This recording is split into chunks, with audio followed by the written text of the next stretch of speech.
I was very fortunate growing up in Chicago with a family that read books all the time. We had this really long hallway in our house, and there was a floor-to-ceiling bookcase. It was filled with everything you can imagine. When I was growing up and I was younger, some of the book titles were a little less, offensive. I didn't get to read, the Ray Bradbury stuff till I was in my teens. But the fact of the matter is there was books everywhere. And I can clearly remember my pop would go to work, and every couple days or so, before he walked out the door to go to the bank, he would grab a book off the shelf, he'd look at it, he'd look at me, and I was probably digging into my Fruit Loops at the time, and he'd just kind of look at me and he'd say, "You might want to read this sometime." That's all it took for my curiosity to be kicked off. Now you got to remember, this is back at a time where we had 4, maybe 5 TV channels on a good day. So reading kind of stimulated my imagination. I've been in love with it since I was a kid. So after my dad would finish that book, he'd put it on the shelf, and if I could reach the book, I'd read it. It made a lot of sense to me. And I thought, God, there must be nothing greater than having your name on the spine of a book. That even after you're gone, everything that you've written lives on after you. I thought it'd be the greatest achievement I could ever have. I've done it 3 times. First book I wrote was Living an Uncommon Life, Essential Lessons from 21 Extraordinary People. That came out in 2006. In 2010, I wrote Every Moment Matters, Savoring the Stuff of Life. And then I did Notes from the North, a compilation of this blog that you're watching right now in video form. So very proud to have my name on the side of a book, and even prouder still when somebody calls or emails me or stops me out and says something I've written, some part of my life touched a part of their life. How could that possibly be? We don't even know each other.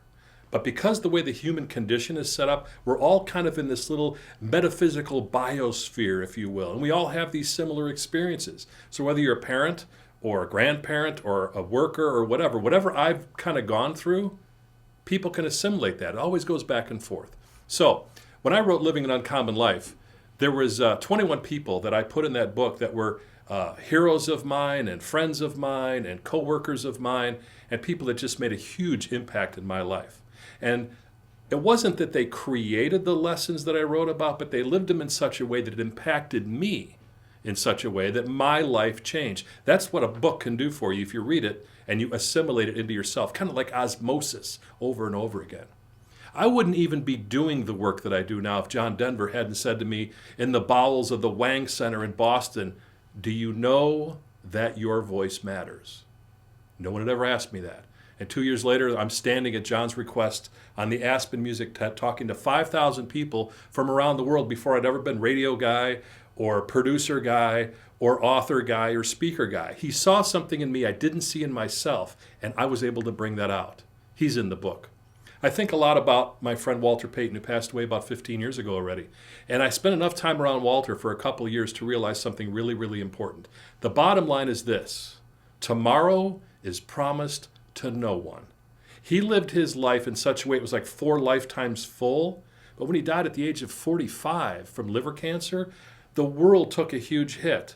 And it showed me that what he did on the field was one part of his greatness, but how Walter lived off the field was the other half of his greatness. A lot of lessons and teachings in that. It's a lesson I'll never forget. Just because you're not in the obituary page today doesn't mean you're not going to be there tomorrow. So what I learned from Walter was, get on it now, because tomorrow may not be here for you. I think often of my friend Dorothy Hamill, who's an amazing, of course, figure skater. But what most amazes me is that she started out by stuffing socks in her brother's skates because they were too big, and she'd skate backwards on Binney Pond for one reason, because she liked the way the wind felt in her face. After that, everything was gravy, and it took her to Olympic gold. But what's really cool is she does all this on 2 blades the width of a penny. You want to try it? It's not as easy as it looks. And finally, in the end of that book, 3 kids that aren't famous, didn't make a huge worldwide impact, and may not ever be recognized for what they did while they were here. They taught me the most profound lessons, and I want to pass that on to you. Chelsea Hewitt was 16 years old when she got her driver's license. The next night she died in an auto accident. In that car with her was her boyfriend Tim. And Tim Watchko was 17. And he died in that accident but 2 days later he was able to give organs. So they kept his body alive. It was a horrible, horrible thing. And then about 6 months later, Tim's basketball coach, Jerry Collins, he died in an auto accident too. Within a space of 6 months, these 3 brilliant, unbelievably bright lights in the world were extinguished. But Chelsea taught this just in 16 years. Treat other people the way you want to be treated. Tim said, do things 100% or don't waste your time. And Jerry said to me personally before he died, you got to find out why you're here, because when you're gone, it's too late. I know people in therapy waiting to figure that stuff out.